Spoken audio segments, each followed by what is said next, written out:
This is actually where I grew up. That's my grandmother's place. I spent a number of years, more than a decade, living in these streets.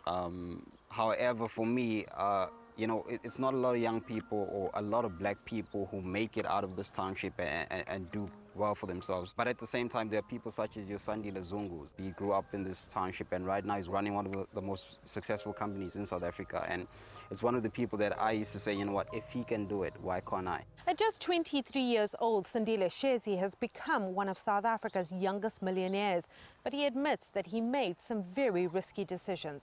My parents gave me my tuition fees for the year to go and pay for university, and I actually took the entire amount and I threw it in the forex market.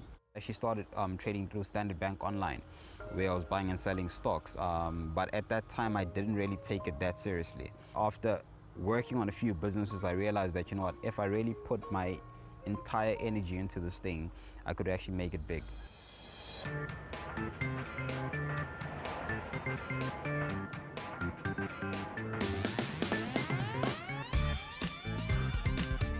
Being a young trader, I started networking with other people already in the trading industry.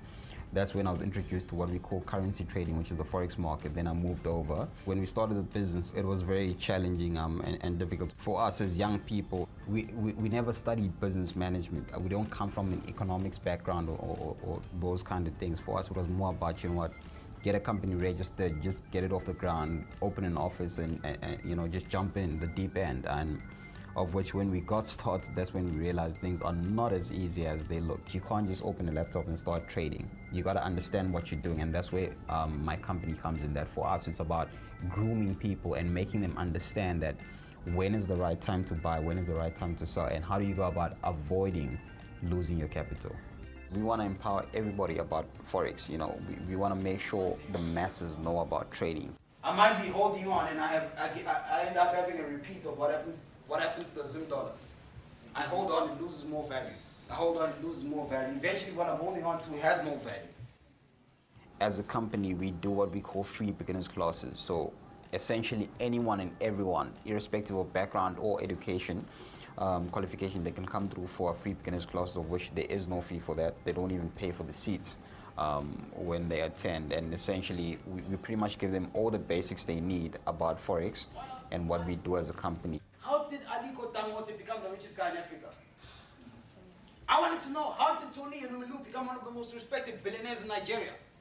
How did Sandile Zungu, a black boy from a township in Durban, make so many billions in his lifetime? When you get into entrepreneurship, the first thing in your mind is money. That, I need to make money, I need to feed myself, I need to be able to take care of my expenses. But once you have done that, you start looking at a bigger picture that, I've got employees to take care of. I've got people to make sure that we take care of. We've got clients in a number of different cities. So for me, it's more about giving value than just making money at this point.